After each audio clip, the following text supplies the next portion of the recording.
Hi everyone, Lynda here, the Scrapbooking photographer. Today I am mixing it up because it's a Mix It Up Monday, which is a YouTube hop hosted by Tara O'Rourke and Anna R. Veach from Peace Love Craft Clubhouse. And each month we are given a sketch to follow, and this is this month's, where we are encouraged to mix traditional scrapbooking with some mixed media and mix it up. I'm also taking part in the hop from the Girls of the Land Down Under, and in August our topic is Waterways. So I have gone back to find 3 landscape orientated photos that I could use on the left hand page, and I've actually come up with 4, but I will get rid of 1 as I put the page together. And it's of a waterway out the back of National Park behind Ruapehu somewhere when we were staying in Owakuni and going out to do some photography in the field. It was a great day, very cold in the water, and we did actually stand on some rocks and things to get some of these photos, and it wasn't warm.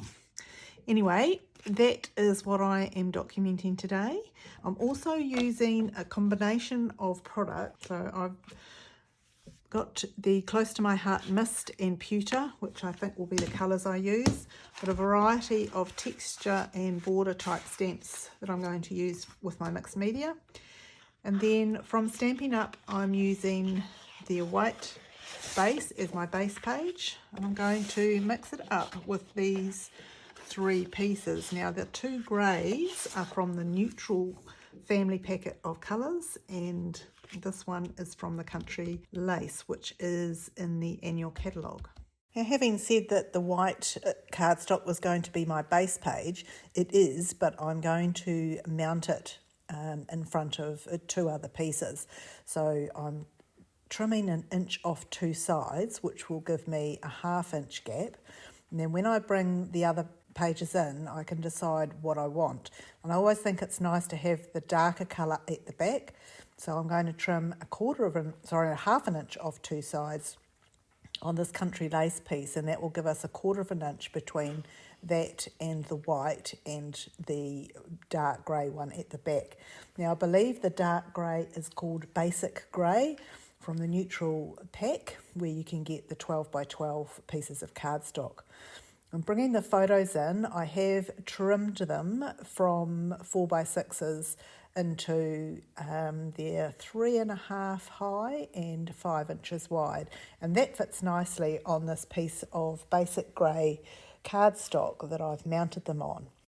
And I've just shown you the back there where I've gutted the inside of the basic grey and of the piece from the Country Lace. And I've cut a smaller piece from Smoky Slate for the journaling box.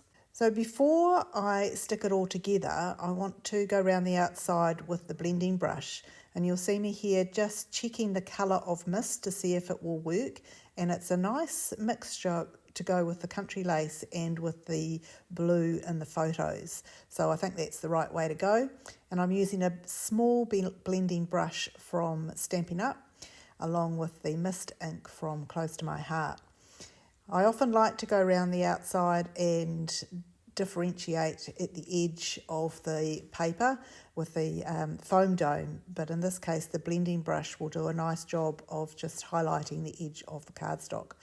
So once I've gone around the edge of all of that, it looks quite dappled with the brush marks, but that's okay. They all blend into the background.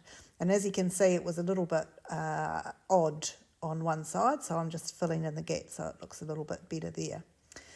And to put some splatters on top, I'm just squeezing the lid of the stamp pad with the ink and then spraying some water onto the lid and using a big wide brush to splatter some spots all over the page. Now I'll do that with the mist ink first, and then I'll do it also with the pewter.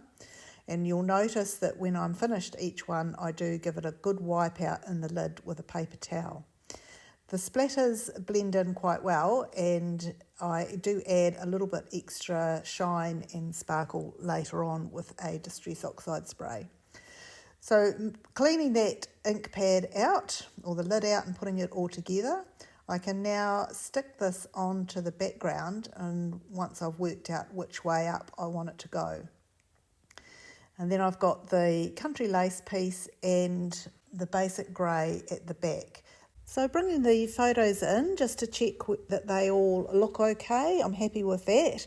So then I can bring in some stamps. Now the first stamp I'm going to use is one of these border ones, which is of mountains. And we were in a mountain range, albeit in the valleys. So I'll stamp that with pewter and just bring in a few kind of half lines coming in from the right hand edge of the page. Now I should theoretically have the Versamat underneath because it's always better to stamp on sponge, but I didn't even think of it until the next set of stamping. But I did bring in a piece of scrap paper to stamp off the edge. So I'm doing these 3 different lines at different widths, and I don't know how much we'll see in the end. But now I've got the Versamat in, I can do the next bit of stamping. And I'm going to start with this big smudgy piece, and I want to secondary stamp it so that the pewter is light when I put it down, because I want to go over it with another stamp to add a little bit more texture in a moment. And so I want this lighter so that the next one can be darker. But before I do that next texture stamp, I'll bring the photos in and the journaling box and just get an idea of where else I need to do the stamping before I get too carried away. So I can just now move it out of the way and tuck this one underneath. So it's just going to provide a little bit of shade and shadow underneath that intersection there. Now the sketch has a third area of stamping up on the top left, but I have brought it down a little bit. So then I can bring in the texture stamp. Now this is a stamp I use a heap of. It's really good to add shapes and lines and things to rocks or whatever. So it's a very handy thing to have, and I'll just stamp it all over with no particular design in the 3 different areas that I've added those secondary stamps. And then, as we know, pages evolve as you go through, and I realised that I hadn't put any mountains in those other areas. So off camera I added a couple of lines of mountains which we may or may not see, and I also put them on the journaling box. Then I've added some Distress Oxide spray from Tim Holtz, and that'll add a little bit of shine to the page as well. So just to finish off the embellishments, I'm going to tear a couple of bits of the 2 grey colours that we've used. So just to imitate the rock a little bit, so I don't want anything too structured or formal. Some will go off the edge of the page, so I'll keep a straight edge on those. And I'll mix it up so that there's 5 pieces all together, and we'll start with that and see how we go.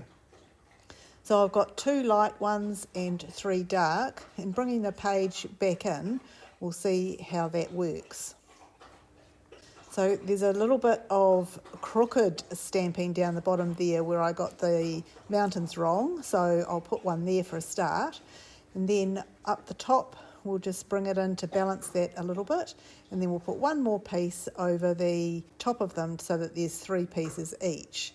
So then I'm going to add the little bits behind the journaling box. Now the sketch has got some tabs and formal looking things, tickets and tags and things. So we are going with a ripped look here, and we'll pop 2 in there with the different colours. And just before I stick any of those down, I want to add a little bit of the country lace behind the journaling box. Now I don't think it needs to be mounted, so I'm just going to cut a strip for the top and the bottom. And unfortunately, while I was doing that, I smudged the ink on the top left, so I'll put another little torn piece over the top of that with the 2 different coloured greys. And I'll fiddle with those for a minute or so until I get them the right shape and where I want them, and then I'll add a couple of little bits of bling. Now there's 2 sorts of bling that I'm going to put on here. One is called Industrial Trinkets, which came with the Take to the Skies suite, and the other is some sequins, Neutrals adhesive backed sequins. They're both available in the annual catalogue, and one thing I have to say about Stampin' Up is how much I'm enjoying all the extra bits of bling and ribbon and things that they have available. It's just fabulous. So I'll pop these different bits down in little groups of 3, and it just brings a little bit more texture and depth to the page. The Industrial Trinkets get adhered with the multi-purpose glue, and as I mentioned, the sequins are adhesive backed, so they stick directly onto the page. So once I've done all this, I have a wee look at the page from sitting back a bit and realise that I'd like another splash of the extra stamping underneath the bottom of the journaling box. When I checked the sketch, it actually had some stamping there as well. So I don't know why I didn't see that when I was doing the stamping, but it's pretty easy to add it as an afterthought. And then I can do the title. And it's not going to be a huge title. The story behind this trip to Ruapehu was we were going down to see the Kaimanawa horses, and they'll feature on some different layouts. This particular trip was about a week after I lost my brother, so it was very cathartic for me, and being with nature just reminded me how much it was important to live in the moment. So that is my page for these two hops. I hope you enjoyed the video. Thank you so much for watching. There'll be a list to everybody else who has contributed to these two hops in the description below. So make sure you check them all out. And happy crafting, everyone.